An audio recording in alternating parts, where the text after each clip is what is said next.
Friends, I hope you find this Ergo2go podcast interesting, especially so. Our guest is an entrepreneur from Australia. She's wonderful, and she has taken the world by storm from the elements of physical therapy into telehealth. In this segment, she shares with us some of her secrets, some of the challenges she's faced, some of the challenges she's overcome, and some of the things she can pass on to others. This isn't going away. This will be something that sticks with us for the foreseeable future. So having someone who can guide us along is an important element. And I hope you find this upcoming podcast interesting.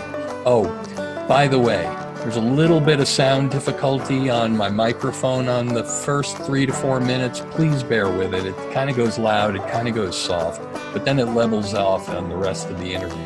And I hope you'll stick around for it. Karen is somebody special. Let's give her a listen.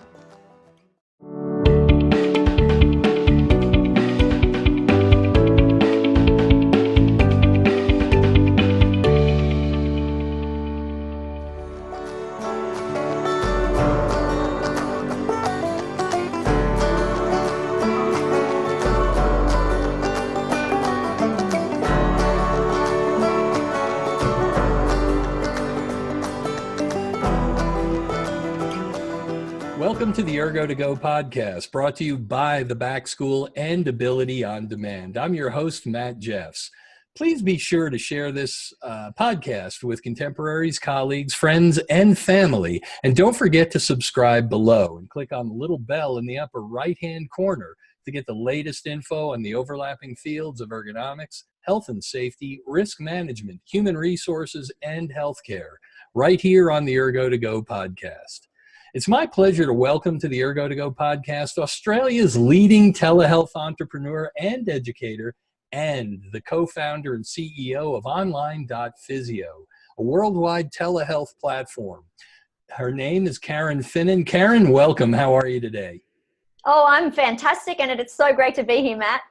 Oh, it's good to have you. It's good to hear your dialect. I love it. I can't get enough of it. So I know our audience is going to enjoy it as well. I hope you don't mind if I poke fun. I mean it in the best of ways. Oh, look, yeah, go for it, Matt. And a g'day, mate, to everybody. Could you say that's not a knife for the rest of us? No, we all remember our Crocodile Dundee. Absolutely. That's not a knife.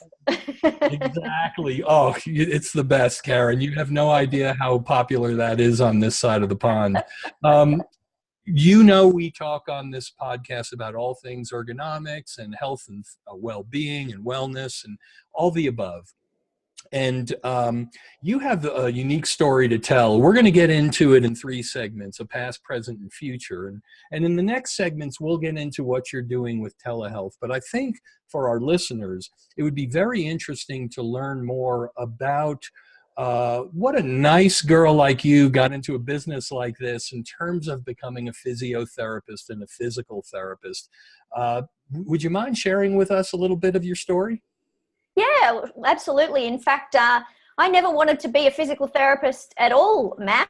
I actually wanted to be a ballerina. And that was my early years, hours and hours in the studio. And I actually got to the point where I was auditioning for the Australian Ballet School, which is our premier dance school and feeder into our main company. And I made it to the last 40 in the country. And that year they took 20, and I was not one of them.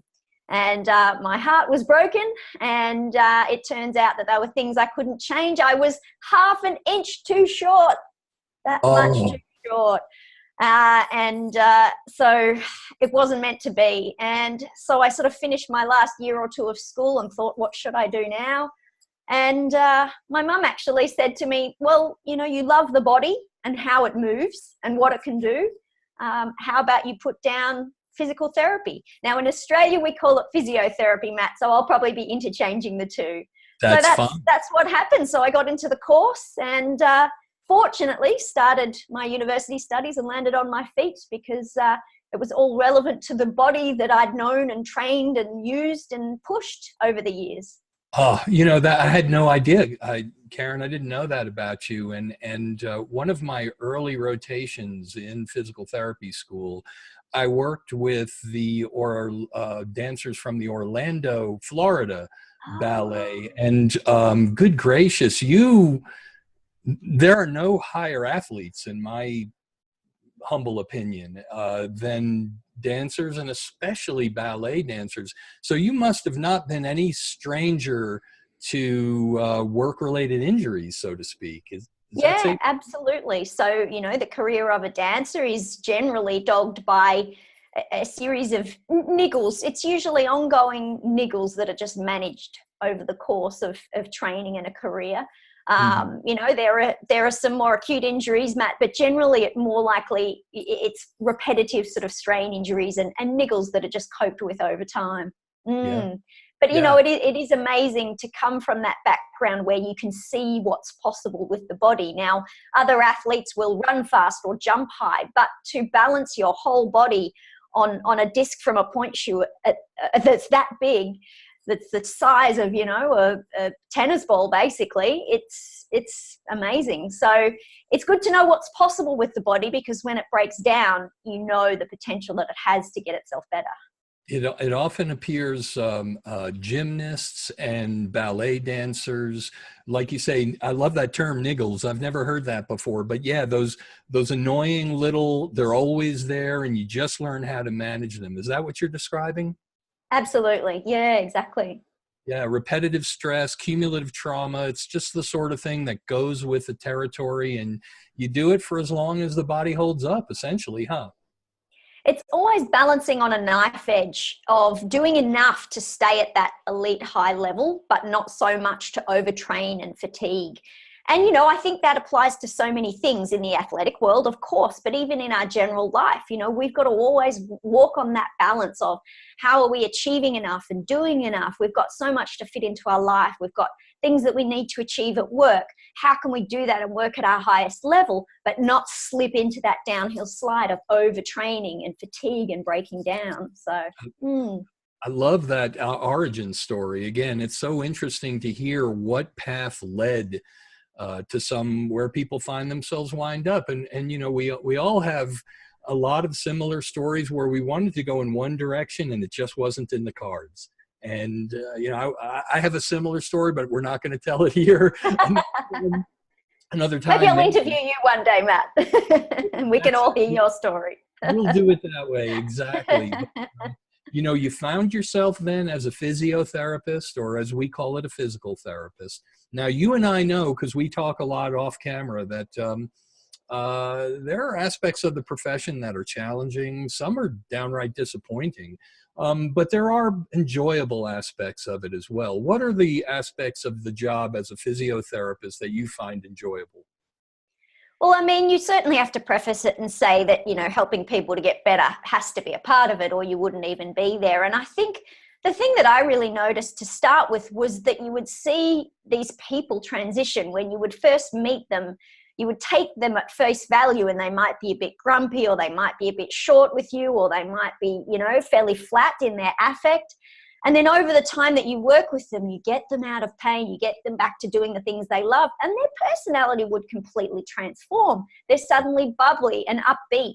And I think that was amazing for me. And I think that showed me how much I'm drawn to that human connection and that human transition. The other thing that I really enjoyed was you spend a lot of time working one-on-one with people, which I really enjoy doing. And I would always find myself asking about their work and their job and what they do. And this is even working just in a private practice, Matt. So not necessarily in the occupational health space. I started my work just managing injuries in a private practice. But I was always drawn to asking people about what they do and what that includes and what they like about it and what they don't. So it's really interesting for me now to look back and see how much I was drawn to people's sort of work-related life. That's fascinating. You're right. It opens up a window, and it actually makes us better clinicians. The more we learn about a person's life outside of the clinic, the more we're able to help them transition. It's fascinating to hear you talk about the aspect or affect changing as well. You know, here in the States, Physio isn't at the front of the, what I call the referral food chain. So a lot of times, by the time a person gets to physio or physical therapy, they've been through a number of practitioners. So often that affect is a reaction to the path they've already been on. They've been let down one time after another, and this pill didn't work, and that pill didn't work, and this injection didn't work. And suddenly they're with you, and you have this person who's been let down a lot of times. But you're right, once you start to work with them and you help them turn that corner, what a difference it can make. Absolutely. I think we're in a unique position in that medical model, in that we're the ones who do get to spend more time with people. You know, it's not 6-minute appointments like the the general practitioner. We're actually spending 20 to 30 minutes. And I suppose, Matt, you could say in a traditional clinic sense, there's that sort of that intimacy. You're chatting, you're catching up, you're working out what's going on in their life. So we have a unique ability to connect with people. I think that's the value of what we do, and that's a real opportunity that we can't just gloss over, you know. Right. So again, someone with your experience got a chance to enter into the field, as many of us do. I've sort of a right turn or a left turn we weren't preparing for. Same here. I'm here to tell you. And then you find yourself in it and you decide, well, by golly, whatever I do, I'm going to be the best at it I can be. And then you do that in the clinical world. But you have a unique aspect that I join you with, because not all in our profession go in this direction. And that direction is entrepreneurship. So how did a nice Australian young lady like you get started in the broader business of entrepreneurship, like with online.physio? Tell us about that story. Well, usually when you ask people about their beginnings in entrepreneurship, Matt, they've got stories of lemonade stands, or, selling papers, and, or reselling candy from the store to their schoolmates for a profit, that sort of thing. Well, I was none of those people. I was your strict, go to school, go to university, get a good job, work for someone else, be a great employee. That was actually me for the bulk of my life. Until such time as I met my husband-to-be, and he is also a physical therapist, and he got a job working in a little country called East Timor, which is a developing nation off the coast of Indonesia. It had gone through some civil unrest. It had been newly declared independent, and the Australian Army had a big contingent of soldiers over there to help with the peacekeeping mission. And Dan was there contracted to the Army as a physical therapist to help manage their injuries. Now, me tagging along with this fabulous new man in my sights, I thought I'd head along for the adventure and join him over there. And I soon realized, of course, that I had to find something to fill my days. And my entrepreneurial journey began when I opened up East Timor's first ever physical therapy clinic. And I was servicing the thousands of expats who were working there to help grow and rebuild the nation. So there were people from the UN, there were people from the Australian Federal Police, there were people working with non-government organisations, charities, there were people with embassies, all these sort of different people that had given up their comfortable home lives in their home countries to come and live and work in this developing nation. So so it was really just through demand and need that I was thrown into the entrepreneurial space. Fortunately for me, I stuck, and it actually just opened up a whole new world for me that I've become incredibly passionate about. So when you left East Timor and came back to the Australia, did you keep that going? Right. So that's a really good question. And this is what's led me to where I am now. So after 3 years of living and working in East Timor, it was time for us to move back to Australia. Mm-hmm. And I felt a huge duty of care, Matt, to the people that I'd been looking after there, people whose injuries I'd been managing. And I knew that when I left, there would be no one to replace me, and there would be no one to help these people. Now, they're not life-threatening injuries. If they were life-threatening injuries, they'd be evacuated to Australia, which was, an hour and a half flight away. so often they were left to just deal with these injuries themselves. And I said to my husband, look, often all these people need is someone qualified to listen to their symptoms, to come up with a likely diagnosis, and to give them a rehab plan to follow. They're quite happy to do the rehab themselves. They just want to make sure they're doing the right thing. And I said to him, I reckon I could do that online. And well, Dan, my husband, in his infinite wisdom said, do it.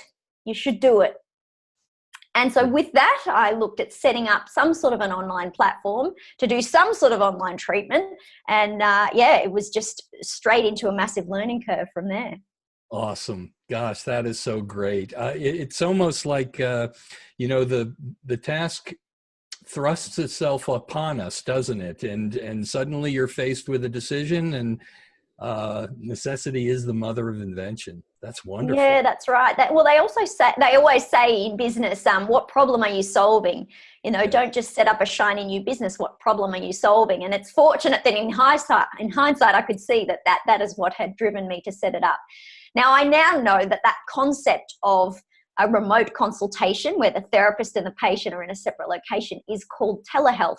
I had no idea about that then. I really had no idea if anyone else had done it before. So that started my journey of looking into it and researching, who's been doing this? Is there good quality, research? Does it actually work? So it was a whole journey I went on, and I threw myself in head first, Matt.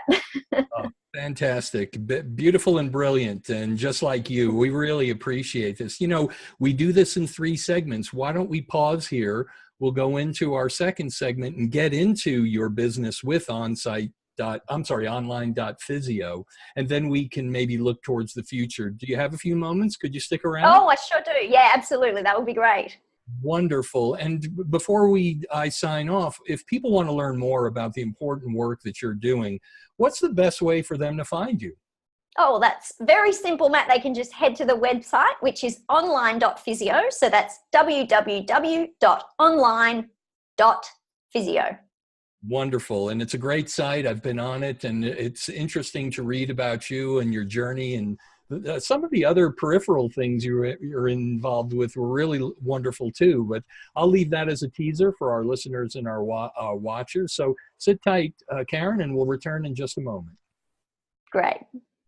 Folks, you've been listening to and watching the Ergo2go podcast. I'm your host, Matt Jeffs. This is brought to you by the Back School and Ability on Demand. Please be sure to share this podcast with contemporaries, colleagues, friends, and family. And don't forget to subscribe below and click on the little bell in the upper right-hand corner to get the latest info on the overlapping fields of ergonomics, health and safety, risk management, human resources, and healthcare right here on the Ergo2go podcast. So until next time, let's be safe, let's be smart, let's be helpful. See you next time, everybody.